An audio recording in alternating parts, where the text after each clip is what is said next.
모든 길은 로마로 통한다. 이런 말이 있습니다. 오늘은 길에 대해서 좀 얘기를 나누고자 합니다.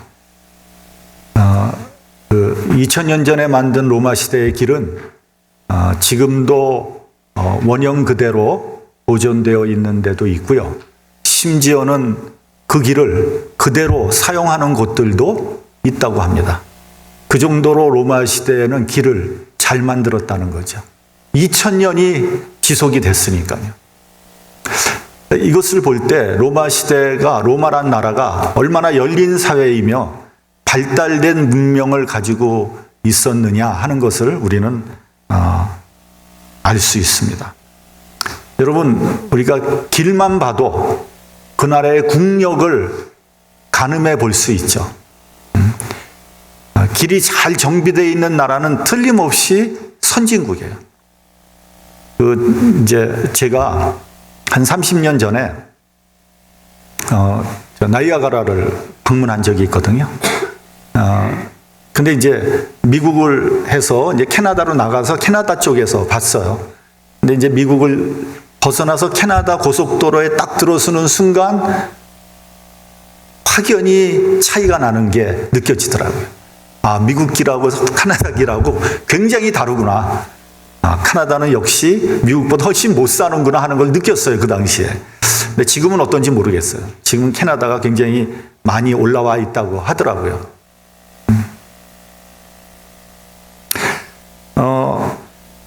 어느 곳을 가든지 편리하게 갈 수 있도록 길이 잘 정비되어 있는 그런 나라는요, 물류의 운행이 원활하게 이루어지고 그에 따라 비즈니스도 활발하게 이루어진다는 것을 증명하고 있는 겁니다.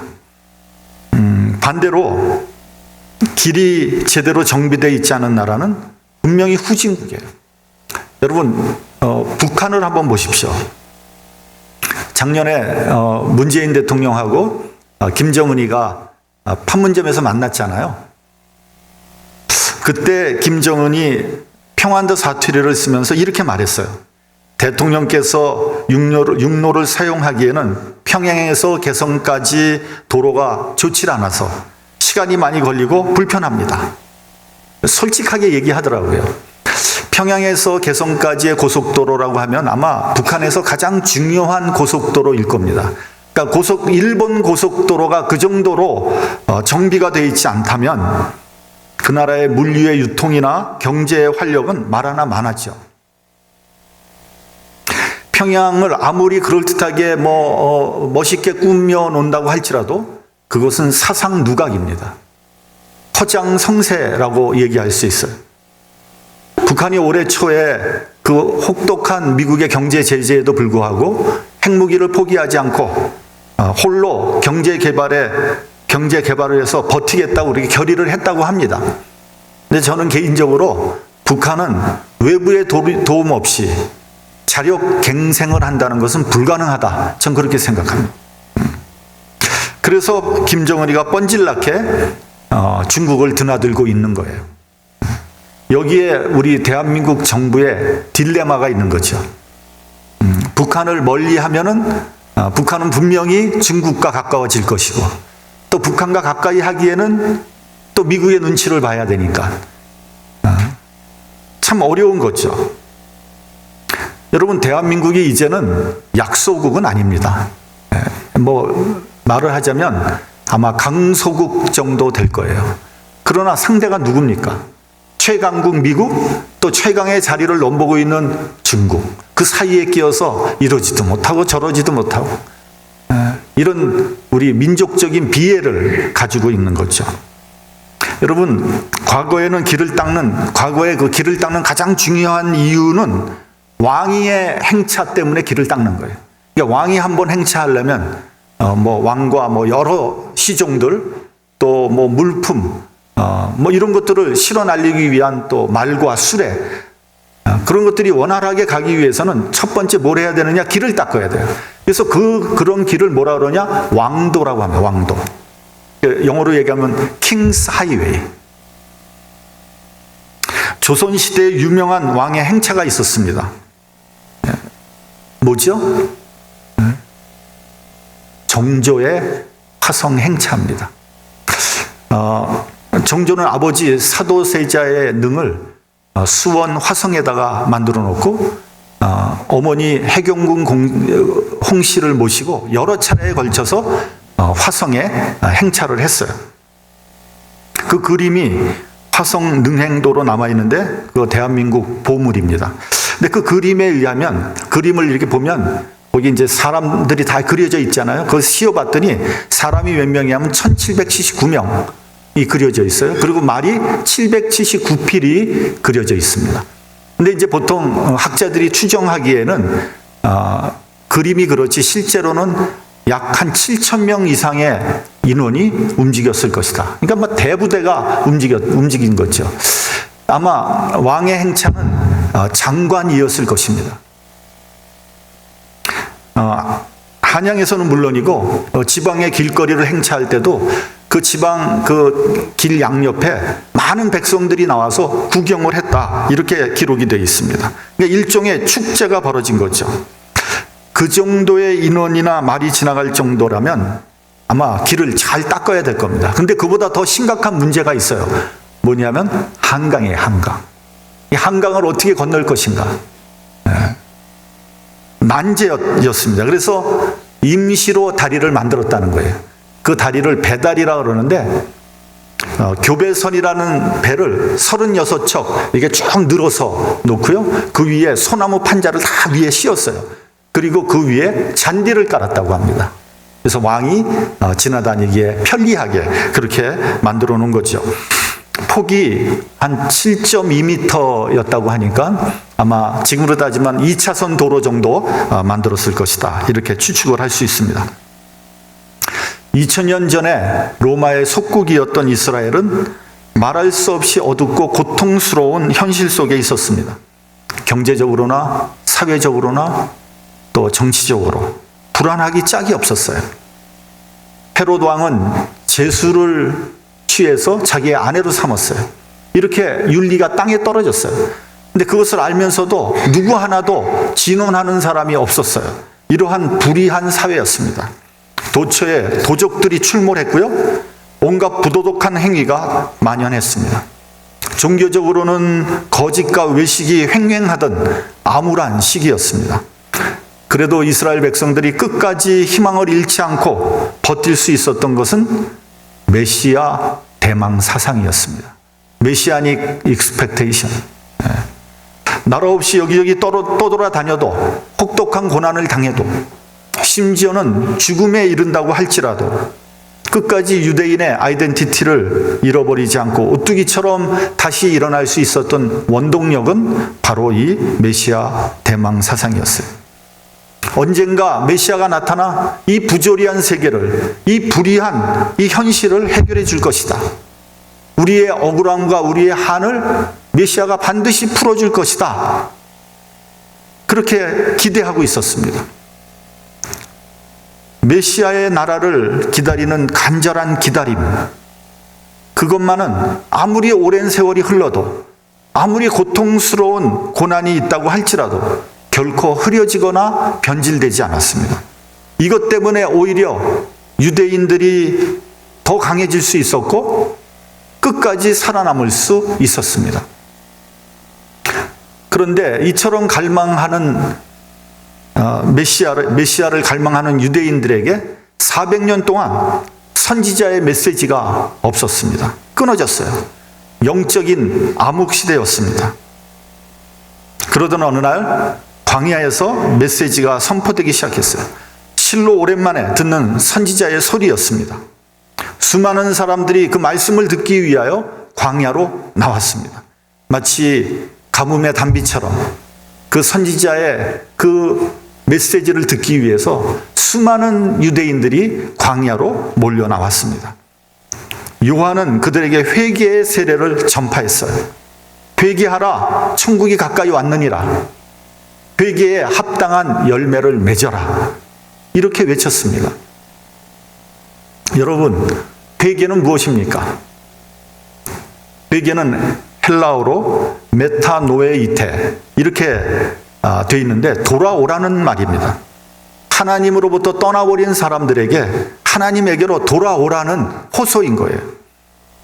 호세아서를 보면 남편을 떠나 방탕하게 음란을 일삼던 아내에게 돌아오라고 촉구하는 것이 바로 회개였어요. 탕자의 비유에서 보는 것 같이 탕자는 아버지를 떠나지 않습니까? 그리고 허랑방탕하게 외국 나가 사는 이 탕자에게 아버지에게로 돌아오라고 하는 것이 회개의 의미였어요. 여러분, 하나님을 떠나서 자기 마음대로 살다 보면 죄와 잘못을 저지르게 됩니다. 회개하라는 의미는 하나님을 떠난 사람들에게 지금 가고 있는 잘못된 길에서 돌이켜서 하나님에게로 돌아오라는 뜻입니다. 근데요, 저는 우리가 회개에 대해서 두 가지의 잘못된 개념을 가지고 있다. 저는 그렇게 생각을 합니다. 첫째는 회개와 후회를 착각하고 있는 거예요. 오해하고 있는 거예요. 여러분, 회개는 후회가 아닙니다. 많은 사람들이 회개를 눈물을 흘리며 후회하는 것으로 생각을 한단 말이죠. 여러분, 눈물을 흘리면 회개한 겁니까? 하나님 앞에 나와서 기도하다고 생각을 해보면 정말 잘못한 일이 많습니다. 그러면 회개하면서 눈물을 흘립니다. 그게 회개한 겁니까? 통해 자복을 합니다. 거기까지는 좋아요. 그 다음이 문제입니다. 실컷 울고 나서 집에 가서 옛날 그대로 돌아가는 거예요. 다시 지지고 볶고 다시 세상적으로 살고 다시 내 욕심대로 사는 거예요. 그것은 회개가 아닙니다. 그것은 일종의 감상이고 후회에 불과한 거예요. 심지어는 기도하다가 이렇게 생각해 보면 자신의 처지가 너무 처량한 거예요. 그래서 이렇게 기도합니다. 하나님, 나는 왜 이렇게 박복합니까? 하나님 너무하십니다. 왜 나만 이렇게 어려움을 주시는 겁니까? 하면서 눈물을 흘리면서 웁니다.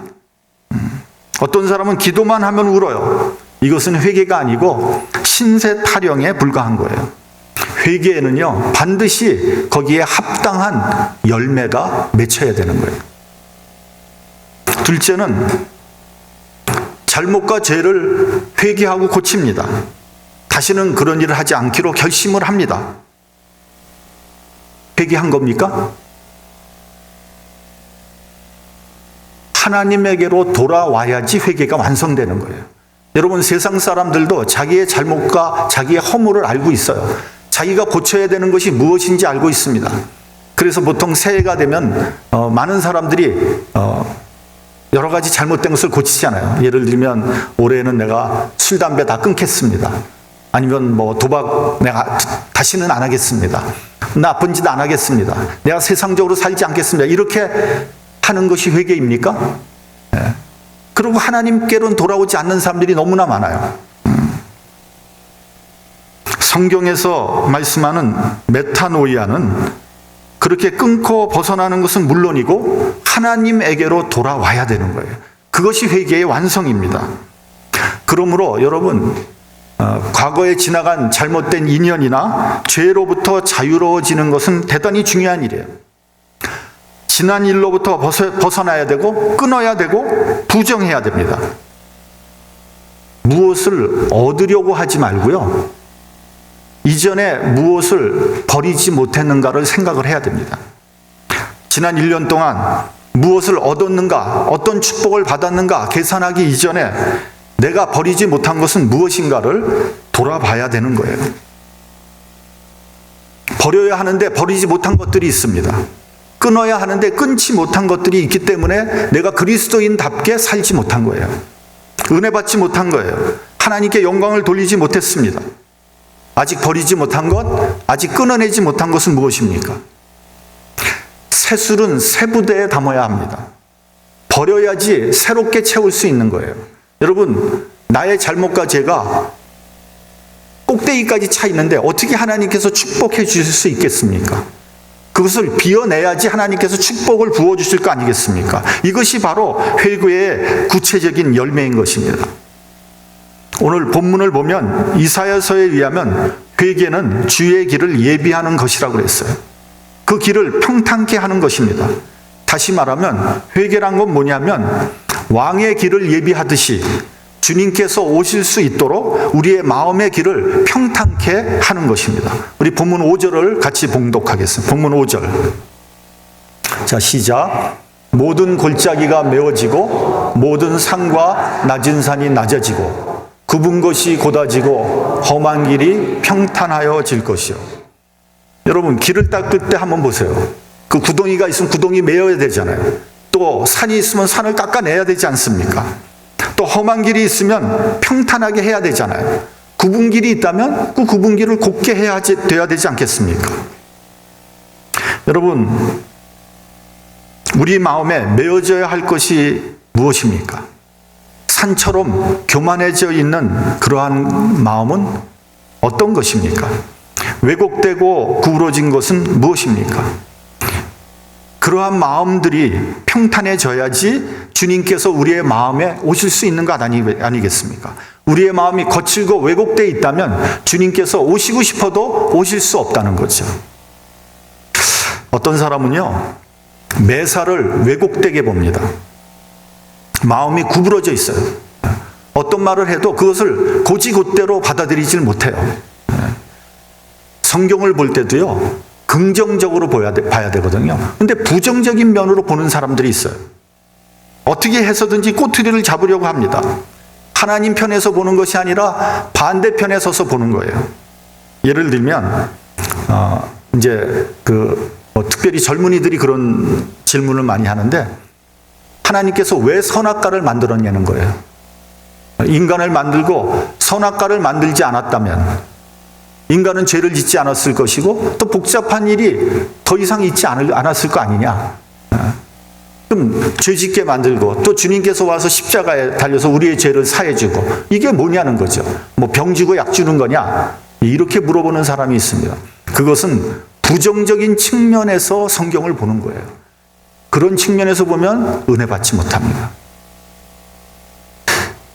부정적으로 보려고 하면 한도 끝도 없습니다. 왜 그렇게 보냐면 내 마음이 구부러져 있기 때문에 그렇게 보는 거예요. 성경을요, 하나님의 편에서 얼마든지 합리적으로 해석할 수 있습니다. 뭐 예를 들면 하나님께서는 인간을 로봇으로 만들지 않았습니다. 배반할 것을 알고 계셨겠지만 그럼에도 불구하고 우리에게 자유의지를 주셨어요. 그래서 우리가 자유로 선택할 수 있도록 그만큼 우리의 인격을 존중을 해준 거죠. 그리고 우리가 선택한 것에 대해서는 우리가 책임을 져야 되지 않겠습니까? 이와 같이 성경을 긍정적으로 봐야 됩니다. 그러기 위해서는 우리의 왜곡된 마음, 우리의 선입견, 우리의 고정관념 이런 것들을 깨버려야 되는 거예요. 여러분, 한번 생각해 보십시오. 유대인들은 누구나 다 메시아를 간절히 기다렸습니다. 근데 실제로 메시아가 왔잖아요. 오매불망하던 주님께서 이 땅에 오셨어요. 그런데 그들은 메시아를 자기의 손으로 십자가에 못 박아 죽여버렸어요. 왜 그런 일이 있는 겁니까? 이게 바로 편견과 고정관념 때문에 이런 일이 벌어진 거예요.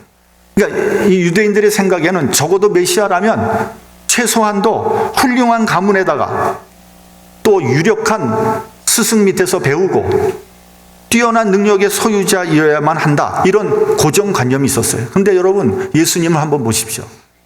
예수님은 별로 내놓을 게 없거든요. 보잘것없는 나사렛 출신이었어요. 그리고 직업이 목수였습니다. 목수는요, 그때에도 상당히 좋지 않은 직업이었어요. 아주 비천한 그런 직업이었습니다. 그러니까 미미한 존재에 근본도 제대로 알 수 없는 이런 사람이 메시아라고 하니까 유대인들은 도무지 받아들일 수가 없었던 겁니다. 십자가에 못 박아 죽여버렸어요. 여러분, 요한복음에 나오는 니고데모를 한번 보십시오. 그는 이스라엘의 선생으로 학문이 탁월했고 또 신분이 높았으며 게다가 사내들인 공의회원이었어요. 근데 어떤 주석책을 보니까요, 아마 니고데모는 사내들인 공의회 의장일 가능성이 많다. 이런 주석책도 제가 본 적이 있습니다. 그러니까 그는 젊고 유력하고 똑똑한 사람이었어요. 이 사람이 밤중에 몰래 예수님을 찾아오지 않았습니까?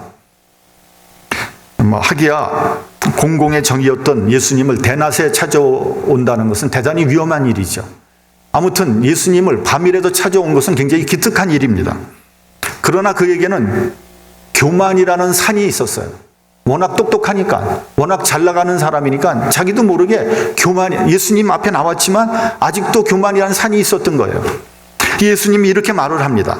사람이 거듭나지 아니하면 하나님 나라를 볼 수 없다. 그러니까 니고데모는 아주 거칠게 반문을 합니다. 사람이 늙으면 어떻게 거듭날 수 있습니까? 모태에 다시 들어갔다 나와야 되는 겁니까? 이건 굉장히 몰상식한 반응이거든요. 왜 이렇게 반응을 한 것입니까? 이거는 니고데모가 받아들일 수 없는 이야기를 예수님이 하신 거예요. 왜냐하면 유대인들은 다 혈통에 의해서 구원받는다고 생각을 했거든요. 근데 거듭나지 않으면 하나님 나라에 볼 수 없다 그러니까 이것이 니고데모의 자존심과 교만을 건드렸던 것입니다. 그래서 이런 반응을 한 거예요. 여러분, 깨진 거울로 자기 자신을 보면 자기 자신의 모습이 어떻게 보입니까? 다 깨져 보이는 거 아닙니까? 마음이 깨진 사람은요, 매사를 부정적으로 볼 수밖에 없어요. 그래서 칭찬을 하면 아첨으로 받아들입니다. 충고를 하면 자기를 멸시한다고 생각을 합니다. 위로를 하면은 조롱하는 것으로 받아들여요. 그러니까 말씀을 똑바로 받아들이질 못하는 거예요. 설교를 해도 설교를 이상하게 받아들이는 사람이 있어요. 참 어렵습니다. 이런 사람들은 은혜 받기가 굉장히 어려워요. 이런 사람들은 회개하고 그 길을 평탄하게 해야 됩니다. 골짜기는 메워져야 하고요, 산들은 낮아져야 하고 굽은 길은 곧아져야 됩니다. 여러분, 마음의 골짜기가 무엇입니까? 불신과 의심, 실패와 낙심, 우울증, 이런 아주 좋지 못한 경험, 그리고 절망에 이르는 거예요. 어떤 사람은 자기 자신을 학대하고 비하하는 사람이 있어요. 나는 안 돼. 나는 망했어. 나는 아무 쓸모없는 사람이야. 나는 죽어야 돼. 그런 사람에게 어떻게 복음이 들어갈 수 있습니까? 그런 마음이 메워져야 되거든요. 사람들은 나를 배신하고 세상은 나를 버린다고 할지라도 예수님만은 나를 기다리고 있다는 것을 우리는 깨달아야 됩니다. 두 팔을 벌리고 나를 받아주십니다. 그러므로 여러분, 아무리 고통스럽고 아무리 어렵다고 할지라도 예수님에 대한 소망을 포기해서는 안 됩니다. 탕자의 비유를 다시 한번 생각을 해보십시오. 탕자는 그야말로 패역한 사람이죠. 눈이 시퍼렇게 살아있는 아버지를 윽박질러서 유산을 받아내지 않습니까? 그리고 멀리 외국에 나갑니다. 그리고 허랑방탕하게 쓰는 거예요. 술 마시고 바람 피우고 방탕하게 그 돈을 다 탕진했어요. 돈도 없고 먹을 것도 없어요. 근데 그 지방에 흉년까지 들었습니다. 이제는 꼼짝없이 굶어 죽게 생겼습니다. 누가 그 사람을 도와줄 수 있겠습니까? 아무도 받아주지 않아요. 죽어도 싼 거죠. 근데 탕자가 가장 잘한 일이 있어요. 그건 뭐냐면 아버지를 생각하고 돌아왔다는 거예요. 물론 아버지에게는 면목이 없습니다. 죄송해서 찾아갈 수 없습니다. 그럼에도 불구하고 아버지를 찾아왔어요. 여러분, 이 말씀이 무슨 의미인지 아십니까? 구원을 받을 수 있는 자격은 나에게서 나오지 않는다는 거예요.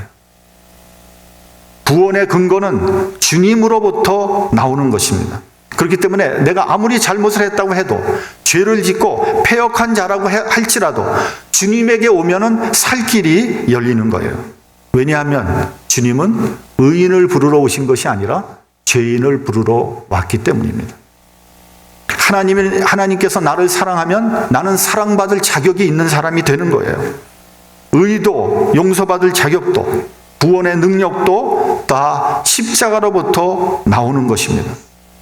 그러므로 여러분, 아무리 어렵다고 해도 포기하지 마십시오. 나는 원래 은혜 받을 자격이 없는 사람이에요. 다만 주님께서 나를 살려주신 겁니다. 이 얼마나 기쁜 소식입니까? 그렇기 때문에 이 소식이 복음이 되는 거예요. 여러분, 우리의 상한 마음 깊은 골짜기는 메워져야 합니다. 한도, 증오도, 분노도 메워져야 합니다. 우리의 마음에 새롭고 탄탄한 고속도로가 열려서 주님을 영접해야 합니다. 그런 사람이 은혜 받을 사람이에요. 제가 아는 한 부부가 있었어요. 이분은 제가 교회를 개척하고 나서 몇 년 후에 저희 교회에 들어오신 분입니다. 미국에 유학을 와서 부부가 다 박사학위를 받고 직장이 시카고에 돼가지고 시카고로 온 거예요. 이분들이 얼마나 인격적으로 성숙되어 있는지 모릅니다. 이분들이 이제 우리 교회 올 때 시카고의 여러 교회를 돌아다녔어요. 근데 우리 교회에 등록을 했습니다. 그때 우리 교회는 굉장히 약한 교회였어요. 교인이라고 해봐야 몇 명 되지 않았습니다. 근데 무슨 생각이 들었는지 모르지만 우리 교회에 등록을 했습니다. 등록하고 난 다음에 이분들이 교회를 섬기는데 저는 이분들이 노라고 하는 소리를 들어보지 못했어요. 하여튼 무슨 일을 시켜도 전부 네. 그리고 열심히 그 일을 합니다. 그리고 난 다음에 다 끝난 다음에 저한테 와서 목사님 제가 더 해야 될 일은 없습니까? 그렇게 물어보는 거예요. 저는 이 남자 집사님을 유심히 관찰을 했습니다. 그리고 어느 날 제가 그분에게 이렇게 얘기를 했습니다. 집사님은 주의 종의 길을 가야 할 사람입니다. 신학교 가십시오. 이분이 상당히 고민하더라고요. 그러더니 얼마 후에 모든 것을 다 포기하고 신학교로 갔어요. 지금은 대구에서 목회를 잘하고 있습니다. 제가 작년에 한국에 갔잖아요. 한국에 갔더니 어떻게 연락이 됐어요. 근데 전화가 온 거예요. 목사님, 자기가 꼭 식사 대접을 해야 된대. 그래서 대구에서 나 대구에 내려갈 수도 없고 시간도 안 되고 대구에서 올라와서 어떻게 같이 밥을 먹냐. 다음에 하자. 그랬더니 호텔 이름만 알려달라는 거예요. 근데 호텔이라고 저기 변두리에 있는 조그만 호텔에 있는데 그래서 그냥 나 어느 호텔에 있다 그랬더니 그러고 있는데 그 프런트에서 그 다음 날인가 전화 온 거예요. 저녁에 전화 받았더니 그 사람들이에요. 그랬더니 그 부부하고 아들하고 같이 와가지고 저녁 사드리려고 왔다는 거예요. 그래서 나가가지고 또 저녁을 아주 고기로 드셔야죠. 나 고기 별로 싫어하는데 그래도 갈비를 드셔야죠. 그냥 잘 이렇게 사가지고 저녁 같이 맛있게 먹고 그러고 도로 그냥 그날 저녁에 대구로 내려갔어요. 얼마나 마음이 따뜻한 사람이에요. 마음에 시온의 대로가 열린 사람이에요. 하나님께서 쓰실 수 있는 사람, 쓰기 편한 사람, 쓰기를 원하는 사람 아니겠습니까? 근데 여러분, 아주 중요한 일이 있습니다. 하나님께서 쓰기를 원하는데 이 사람이 준비가 안 돼 있어. 그러면 어떻게 하겠어요? 하나님께서 고쳐서 쓰세요. 고쳐서.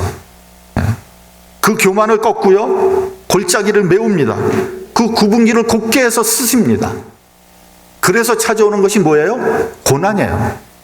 아픔이에요. 역경이에요. 연단입니다. 이런 어려움이 오기 전에 마음의 문을 활짝 여시기 바랍니다. 그 험한 여러분들의 마음의 길을 깨끗이 정리하시기 바랍니다. 주님께서 오셔서 쓸 수 있는 아주 기꺼이 쓰게 되는 그러한 여러분들 심령이 되기를 바랍니다. 주의 길을 예비하고 주님을 영접할 때 주님의 은혜와 축복이 여러분들 심령 가운데 충만해질 것입니다. 올 한 해는 주님의 쓰임받는, 그래서 정말 주님을 기쁘시게 하는 저와 여러분이 되시기를 주님의 이름으로 축원합니다. 기도하겠습니다.